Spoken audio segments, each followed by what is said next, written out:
सेवानिवृत्ति की उम्र और राजनीति में सेवानिवृत्ति की कोई समय सीमा न होना। सरकारी सेवा में 60 वर्ष के बाद आप मुक्त कर दिए जाते हैं। इस बात को लेकर के आज हम एक सामान्य चर्चा करेंगे।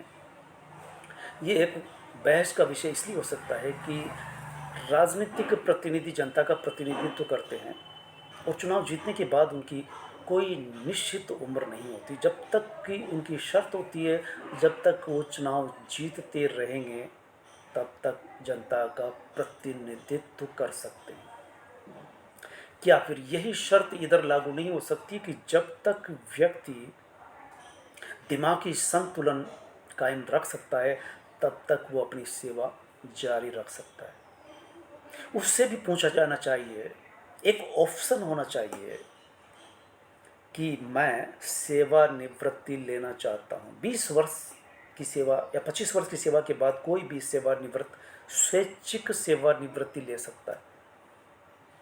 राजनीति में ऐसा कोई प्रावधान नहीं, बल्कि राजनीति में एक और सहूलियत है कि जब चाहे तब वो अपनी पेंशन, अपने भत्ते आदि पेंशन आदि बढ़ा सकते हैं। इसमें पक्ष और विपक्ष एक होता है। लेकिन सरकारी सेवा की उम्र क्या होगी?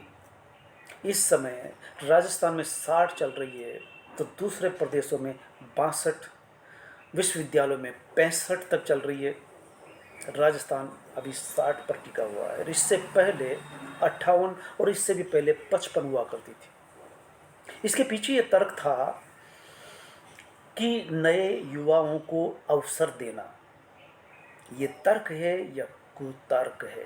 क्योंकि बेरोजगारी हद से ज़्यादा बढ़ चुकी है। विश्वविद्यालय में पोस्टें खाली चल रही है। महाविद्यालय में एक एग्जाम्पल देता हूँ, राजस्थान का कोई भी महाविद्यालय ले लीजिए, कोटा संभाग का बूंदी महाविद्यालय जिसमें मैं 30 वर्ष से सेवा देता रहा, उसमें मैंने जिस वक्त ज्वाइन किया था 1995 में, तब हम 90 लोगों ने ज्वाइन किया था और आज की तारीख में वहाँ 50 से नीचे काम कर रहे हैं, जबकि कैपेसिटी 150 से ऊपर है। और तब स्टूडेंट की संख्या हुआ करती थी 2,500-3 हज़ार, आज 6,000 के पार है। सरकारी सेवा में 60 की उम्र तक ही काम करेंगे और कम से कम लोगों से भी काम करवा लिया जाएगा। क्या विधायक की 200 सीटें राजस्थान में हैं? क्या 200 के बिना भी काम कराया जा सकता है? ये नहीं सोचा जा सकता है। अगर कोई भी विभाग कार्यवाहक चला सकता है, कम से कम लोग चला सकते हैं। एक प्राचार्य, चपरासी, बाबू, व्याख्याता सबका काम कर सकता है। कॉलेज चलता रहे, बिना सोचे आप कॉलेज चलाते रहेंगे।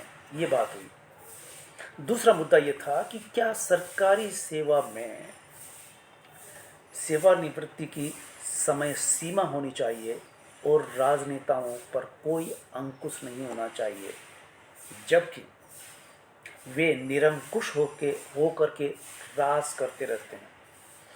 और निरंकुश होने का मतलब ये होता है कि वो फिर अपनी सीट बचाने के लिए बहुत कुछ करते हैं। ये सुविधा सरकारी सेवक के पास नहीं होती। तो कम से कम इतनी सहूलियत तो हो सकती है कि वो ओल्ड पेंशन की स्कीम में रहेगा या न्यू पेंशन स्कीम में रहेगा, या सेवानिवृत्ति 20-25 में लेगा, या जब तक वो काम कर सकता है तब लेगा। राजनेता PM Modi, Donald Trump, Joe Biden, रूस के राष्ट्रपति पुतिन ने ये प्रावधान कर लिया संविधान में कि वो उन 2035 तक वही रहेंगे। इसी तर्ज पर चाइना के वाले ने भी कर लिया। शायद यही इरादा दूसरे शासक भी रखते हैं। चलिए, पाकिस्तान में तो सैनिक शासन है, लेकिन भारत देश में लोकतंत्र है। लोकतंत्र के तहत 11वीं बार पीएम मोदी सत्ता में हैं। पीएम मोदी जिस तरह से चुनाव प्रचार करते हैं, जिस तरह के मुद्दे उठाते हैं, उन मुद्दों की वज़न अगर देखा जाए तो कई बार ऐसा लगता है कि केवल लोगों को बरगलाने, भटकाने या किसी तरह से येन केन प्रकारन वोट हासिल करने के लिए वो तुम्हारी भैंस खोल ले जाएंगे। मेरी खून में सिंदूर बह रहा है, मेरा खून ठंडा है, और हाल ही में ये कह दिया कि हम विदेशी चीज़ों का बहिष्कार करेंगे और स्वदेशी बनाएंगे। क्या इसकी कोई कार्य योजना है? ये सारी चीज़ें वो संसद में नहीं, चुनावी भाषण में करते हैं, रोड शो करते हैं। अभी रोड शो चल रहा है, तिरंगा झंडा फहराया जा रहा है। तिरंगा 2 बार ही फहराया जाता है। पूछा जा सकता है, कैबिनेट में प्रस्ताव पास होना चाहिए, संसद में पास होना चाहिए। अगर सीज फायर हुआ तब से ऐसा लगता है कि मोदी जी जैसे अब आत्मविश्वास खो चुके हैं।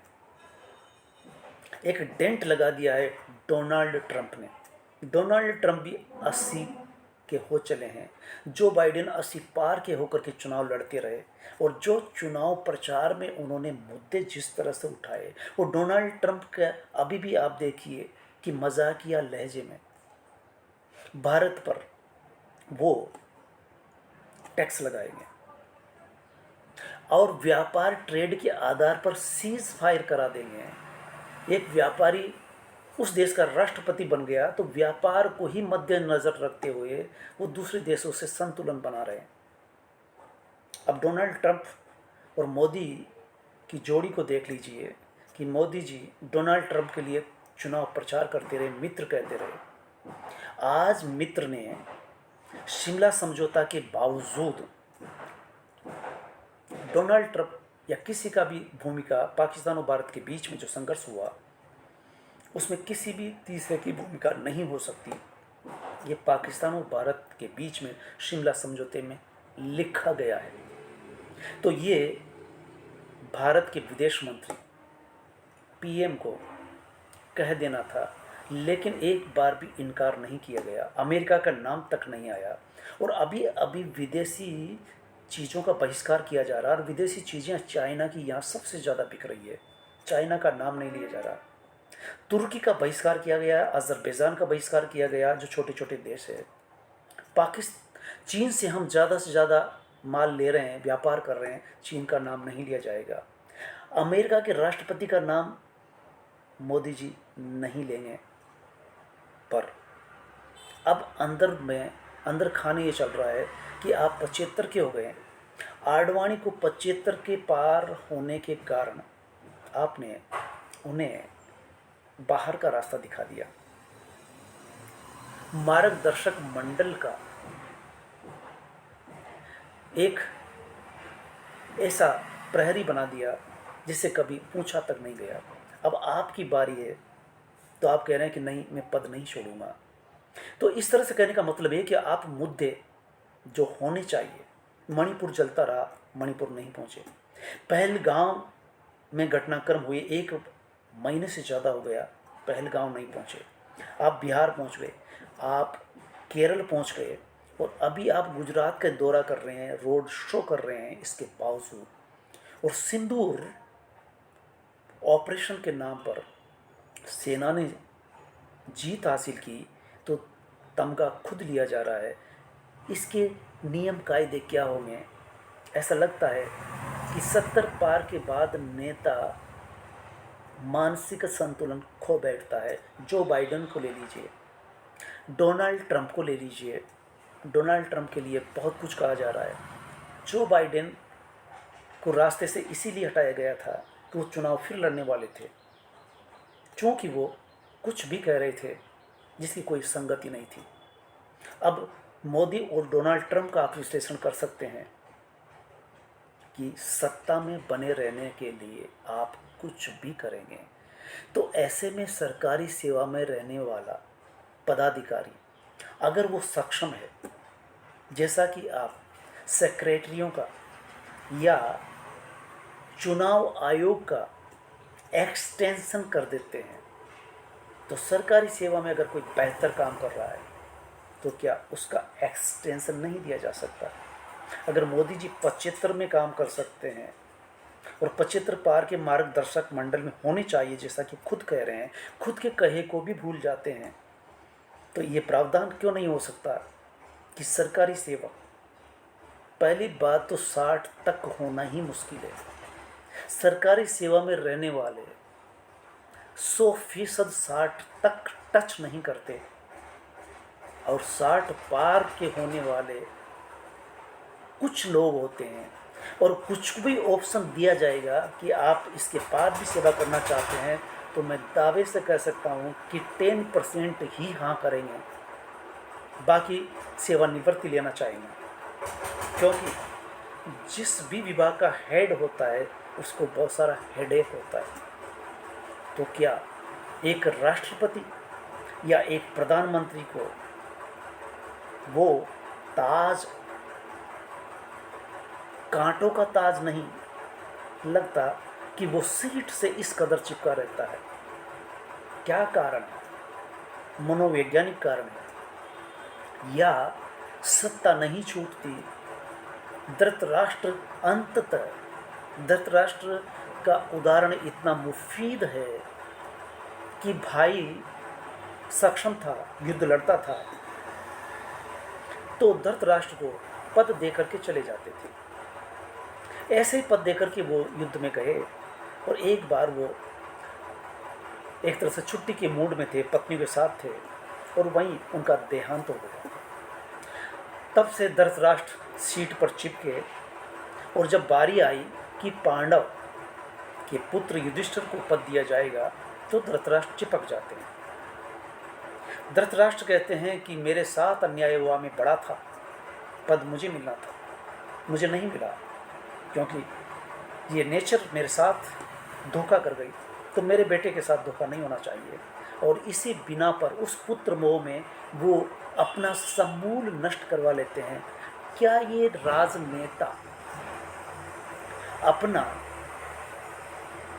भला करने के लिए देश का बुरा नहीं कर रहे? आप क्या बोल रहे हैं, कितनी गहराई से बोल रहे हैं, कितना देश हित में बोल रहे हैं? आपके पार्टी के नेता, छुटभैया नेता, कर्नल सोफिया को लेकर के आतंकवादियों की बहन कह दिया गया, वो व्यक्ति अपनी सीट पर बना हुआ है। और अभी हाल ही में कर्नाटक में ये खबर आई है कि कर्नाटक की कलेक्टर के लिए एक नेता ने कह दिया कि ये कलेक्टर क्या पाकिस्तान से आई है? हिंदू मुस्लिम करने का जैसे लाइसेंस मोदी जी ने मुख्यमंत्री बनते ही ले लिया था, पीएम बनते हुए भी हिंदू मुस्लिम बराबर करते रहे, और इसके बाद बीजेपी के छोटे से लेकर के बड़े नेता तक सब बेलगाम हो गए। और इन 2-3 महीनों में आप देख रहे हैं कि वो जो कह रहे हैं इसके बावजूद उन पर कोई एक्शन नहीं होता, जबकि अगर वो मुस्लिम होता है तो उस पर तुरंत एक्शन लिया जा सकता है। क्या मुस्लिम होना या सरकारी सेवा में होना या आपका पद बना रहे, इसके लिए आप विपक्ष को तोड़ करके भी अपनी पार्टी में ले लेंगे? कोई नियम कायदा नहीं, कोई नीति नैतिकता नहीं, सांप्रदायिक सद्भाव बिगड़ता रहे, कोई जिम्मेदारी नहीं। क्या ऐसे में अब सवाल उठने लगे हैं आरएसएस के बीच में भी कि अब मोदी की जगह कोई नया आ रहा है? आएगा ये, आप वक्त को पकड़ के नहीं रख सकते। धृतराष्ट्र ने भी यही सोचा था कि मैं सत्ता नहीं छोड़ूंगा तो अपने बेटे के लिए छोड़ूंगा, और बेटा भी इस कदर पिता पुत्र के मोह में अंधे थे, और पुत्र सत्ता के मोह में, नीति नियम कायदा कुछ नहीं। वही चीज़ इस वक्त यहाँ दोहराई जा रही है। सीज फायर करने वाले डोनाल्ड ट्रंप से आप जवाब नहीं दे सकते। इंदिरा गांधी का नाम इस वक्त इसीलिए चल रहा है कि उस वक्त भी अमेरिका ने ये बात कही थी और उस वक्त 7वां बेड़ा इधर भेज दिया गया था। अमेरिका ने धमकी दी थी कि 7वां बेड़ा भेजा जा रहा है, आप ऐसा मत करो। तो इंदिरा गांधी ने कहा कि आप 7वां भेजिए, 70वां युद्ध जारी रहेगा और पाकिस्तान के 2 टुकड़े हो जाते हैं। इस वक्त 3 ही दिन चलता है और जबकि बीजेपी बराबर ये कहती रही कि पीओ के कांग्रेस की गलती से छूट गया, तो अब आपको पूरा अवसर था। सेना का पलड़ा बराबर भारी था। इसके बावजूद एक तीसरा देश आकर के टांग अड़ा देता है। तीसरे देश ने तब भी टांग अड़ाई थी, लेकिन टांग तोड़ दी गई। इस वक्त टांग अड़ाई गई और आप आवाज़ तक नहीं कर रहे और यहाँ रोड शो कर रहे हैं, सिंदूर खूनों में बहा रहे हैं, ठंडा खून बहा रहे हैं। ये कहा जा रहा है कि आप क्या क्या कह रहे हैं। लगता है जैसे जबान नहीं फिसल रही, मानसिक संतुलन अब ठिकाने पर नहीं, क्योंकि उम्र कितनी हो गई है। हमारा मुद्दा था कि उम्र काम करने की 60 है सरकारी सेवकों के लिए, खींच करके 62 है, खींच करके 65 है, तो आप किस खेत की मूली है। जुबान आपकी नहीं फसली।